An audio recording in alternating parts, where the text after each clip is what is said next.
хүрэлцэн ирсэн эрхэм хүнтэй шүүгчээ, сурагч найзууд болон байгаль даяартай бүх хүмүүстээ энэхүү өдрийн мэндийг хүргье.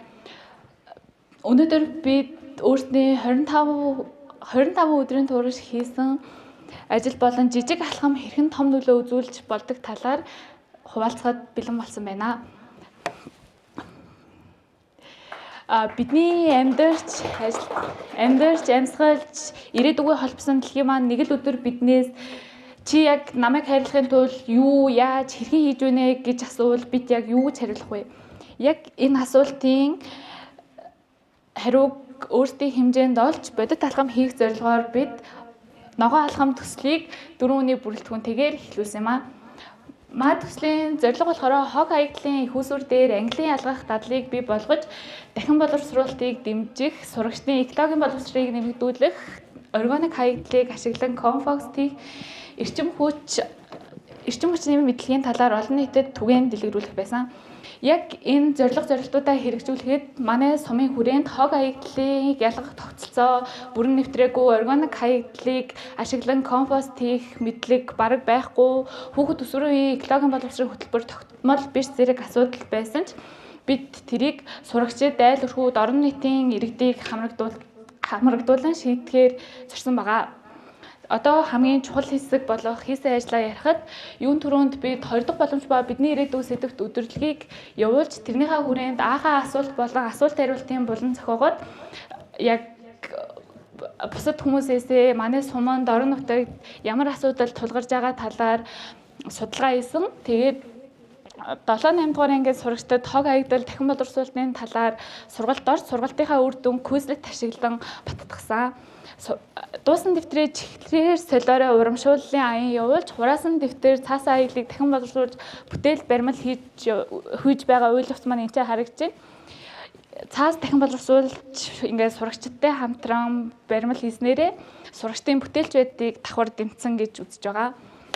Органик хаягдлыг компост болгон ашигласан. Гүйцсэн компостыг бид цэцэг ногооны талбайд үрсний хөрсийг баяжуулах, мод бусны сүүгийн үндэс газар сэндэлэхгүй ургалт дэмжих зэргээр ашиглах боломжтой байгаа. Энэ нь болохоор яг бидний төслийнхөө туршилтаар хийсэн бүрэн ялцмагдалт ороогүй компост харагдж байгаа. Энэ цаашид яаж үргэлжлэх вэ гэхээр сургуулиас гарч байгаа органик хаягдлаа энэ аргаар компост болгон дахин боловсруулад сургуулийн гаднах ногоон талбай, цэцэгний талбайг бордох боломжтой байгаа. Мөн цэцэн хорооллын 5-8 дугаар байрны 25 өрхөд туршилтаар 3 өөр өнгийн тийм хогоо ялгаж хаях торыг тараасан байгаа.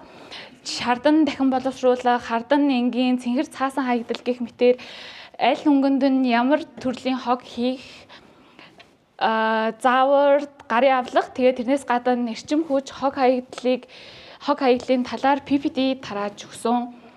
Яг тарааж өгсөн өдрөөсөө 9 хоногийн дараа туршилт судалгаа цаашид хогоо ангилах боломжтой юу, хэвшил суусан уу гэж судалгаа авахад 21 буюу 82.6% нь боломжтой буюу тийм үлдсэн 17.4% нь одоогоор хэвшил тогтоогүй буюу үгүй гэж хариулсан.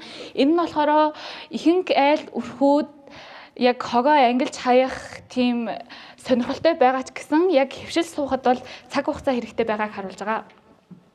Бидний хүрсэн үр дүн болохоор байгальд очих хог хаягдлын хэмжээ мэдгэдэггүйц буурсан, очисон хогийнх нь тодорхой хувь нь ангилагдсан, дахин боловсруулахад бэлэн, тэгээд сурагчдын экологийн боловсрол сайжирсан, органик бордоо ашиглаж сурсан, эрчим хүчийн хэмнэлт сайжилж, өрхийн хэмнэлт зардал багассан зэрэг байгаа.